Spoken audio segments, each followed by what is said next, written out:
You will experience a lot of failure in real estate development. So much so that any and every deal that you do, I promise you, is going to die at least 3 times. Let me explain. See, when you venture into the world of real estate development, there are a lot of variables. There's finding the deals. There's establishing trust and rapport with the seller. It's meeting realistic and reasonable expectations within how you pursue the purchase price, and then what your due diligence terms are, and whether or not non-refundable earnest money is being released, and what market feasibility studies say, and environmental site assessments and geotechnical surveys and delineated wetlands. There are all of these different variables which at any potential point can puncture and fracture the entire deal. But I have good news for you, and it's this.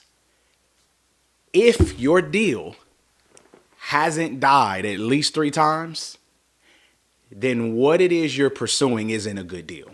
And so I heard a developer say, a very prominent developer in the Columbus, Ohio market, that on a weekly basis, if he doesn't have at least one deal trying to die, then he knows he actually has a bigger problem.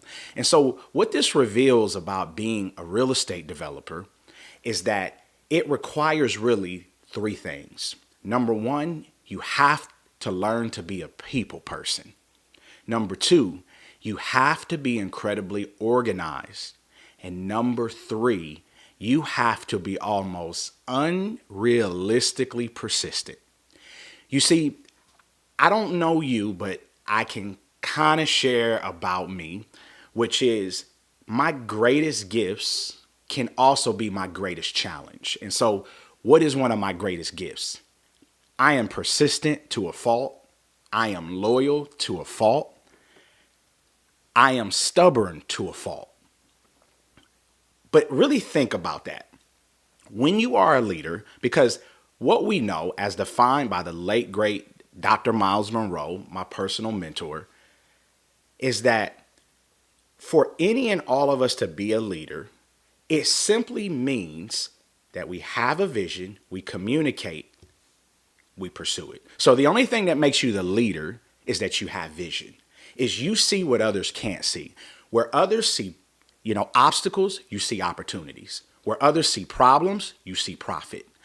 And yet, that is the very essence of what it takes to live, grow, and thrive among every potential chaotic fallout that a deal is going to incur.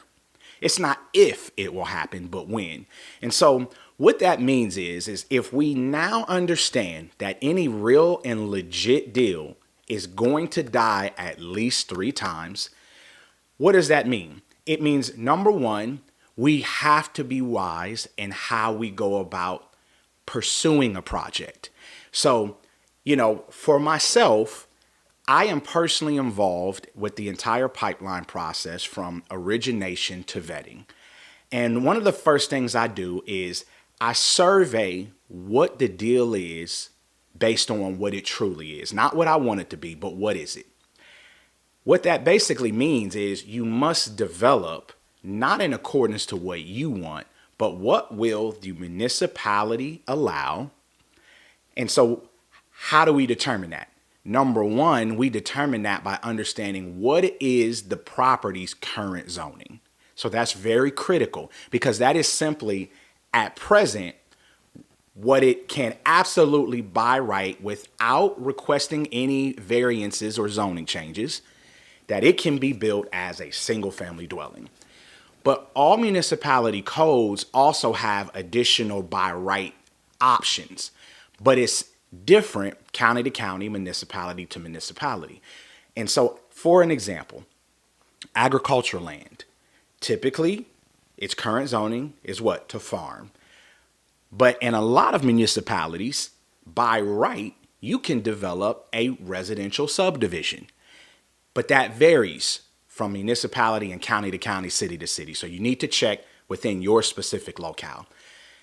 Why am I bringing this up? Is because And understanding how we prevent unnecessary death within a transaction is understanding what is it currently zoned for, what can it be zoned for by right. Now, me personally, 90% of the time, I'm only going to pursue it based on its current zoning or what it can be zoned as by right. But even then, that is not a guarantee that it will be approved for what your intended use is. And so when you go into every deal, you need to have 3 to 4 exit strategies in terms of this is what I think we can do, but guess what? During your pre-development process, which is typically after you've closed on the property, you're going to do a market study or a feasibility analysis, which is going to tell you by very smart people what is the highest and best use for this property. It will typically give you several options. So I'm essentially going to usually arrive at 2 options from the study and 2 options on my own, all of which pencil and are viable and are financially feasible. So even after you've done that hard part, guess what? There are other things that are going to try to kill the deal. So even if you have a layup by zoning, now let's get into next set of muddy waters, which is going to be things that are discovered during the environmental site assessment or through the geotechnical survey. Even looking at your chain of title, typically for a commercial deal, you need to go back 100 years opposed to the traditional default 49 or 50 years at your title company. So you have to pay an additional premium for the additional 100 years. Let me give you an example. For our over 200 acres, 4 minutes from Intel, what we discovered is that there is a 73-year-old gas and oil lease that was incepted over 73 years ago. And if you don't know anything about utility companies, while they are there to extract the minerals, essentially, they really are real estate companies. They know essentially their lease right is going to encumber title. And so guess what? That has the potential to kill the deal. What does that now mean? That means prior to close, we need to negotiate directly with the gas and oil leasees to understand what will it cost for them to vacate that right, because otherwise we can't develop. That kills the deal potentially if we don't effectively manage that. Okay, let's move forward. What else can kill the deal? Funding. The interesting thing about capital partners and why it's important to have a network and to have a reputable network is because the same people who could fund a deal yesterday doesn't mean they'll fund that same deal today. There are a million different things. See, you have to look at your project like a balloon. And what that means is as that balloon or that opportunity is floating and you're working it, there are a million different things representing a needle that are going to try to poke holes and burst that bubble. Which is why, as you'll learn through Developer Nation, is why it is critical to have a 3-fold pipeline approach where we focus on short-term projects that can be executed in under 12 months, mid-term, which take typically from 12 to 36 months, long-term that take 36 months, or 5 years and beyond. It's important to pursue all 3 because you never know what deals will die and which ones will ultimately survive. Because real estate development, like most things in life, is largely a numbers game. And so when you understand that is why you need a community. As the founder of Developer Nation, we partner with you to not only teach you, educate you, and train you on small and large scale real estate development, but we also partner with you to place you with one of our capital partners, ranging from family office, high net worth individuals, private equity, hedge fund. And what that means is we place deals with groups who are not only experienced, but have an appetite for your type of investment.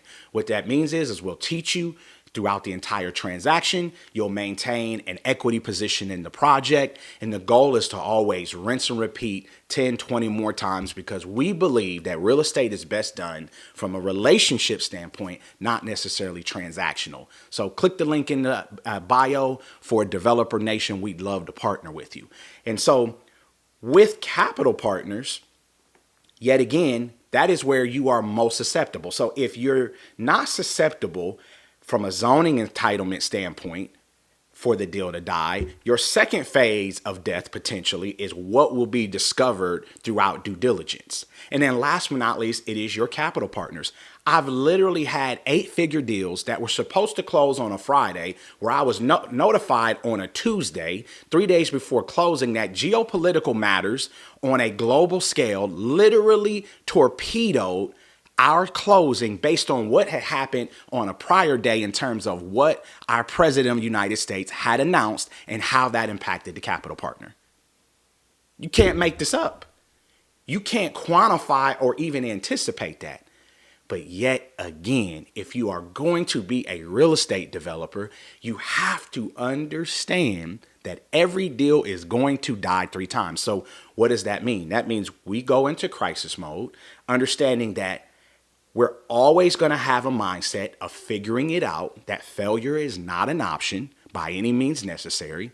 And we are always going to focus on the glass being half full and not half empty. Meaning, Lord, some way, somehow give us wisdom, give us direction of what to do, what not to do, align us with people, places, situations, circumstances for the betterment of all. Because why? I know that all things work together for my good because I love God and I'm called according to his purpose. So that breeds a level of boldness, conviction, and confidence, which is a prerequisite for being a developer. So yes, I am the eternal optimist, but I understand this one critical thing as it relates to resolving, right, the 3 different death scenarios that any deal will encounter. And it's this. The good book says something very simple. Is that money answers all things. What does that mean? Money can fix just about everything within a business transaction. It can't buy love, but it buys great options. And so ultimately, with that being said, what I realize is that with expertise and financial resources, it's not if there's a solution. There is a solution. It's just, will the cost now make the project unfeasible? And if that is a reality, then it's a no-go with the deal. And yet if the project is still feasible and hopefully within your financial analyst pro forma underwritten under our direction, we properly build in contingencies and reserves because we understand that unexpected matters are always going to occur. So the cliche saying is what? It's always going to take more time and cost more than you anticipate. And I want you to understand this, that the smartest real estate developers are even susceptible. If you look at the SoFi project, right, in Los Angeles, beautiful home of the Rams, will be one of the primary sites for the 2028 LA Olympics. I've visited and toured that entire facility multiple times, even, the week of Super Bowl a few years ago. And, I saw all of the behind the scenes access. And what I learned about that project is that project was initially budgeted to be $1 billion. Everyone knows it well exceeded 2.2 billion. And no one can even confirm that because no one will even confirm how much they overran the budget. And these are billionaire experts who have hundreds of years of real estate development experience. So if you and I think that we're never going to run into projects that have cost overruns or massive cost overruns, it's not realistic because that is the virtue and the reality of real estate. But what I want you to understand is this. To be a successful developer, you got to be a people person. You got to be organized and you have to be a diligent to a fault. That same gift of being stubborn will be an asset and a liability depending on the circumstance. But with enough expertise, with enough financial resources, many and most matters can be properly managed. Not always, but mostly. And for the ones that can't, you chalk it up to the game, right? It now means you've lived, you've learned, and now you know what to look out for the next time. Why? Because all things work together for our good. Whether it closes or doesn't, whether it happens or not, all of this is progressively building up our capability, our confidence, our competency in order to be greater and better in future deals. I'm Shaun J. Ford, as always, real estate developer and author, and I look forward to meeting you in the next episode. But as I already said, and I'll always say it again, all things work together for your good because you love God and are called according to your purpose. Make it a great day.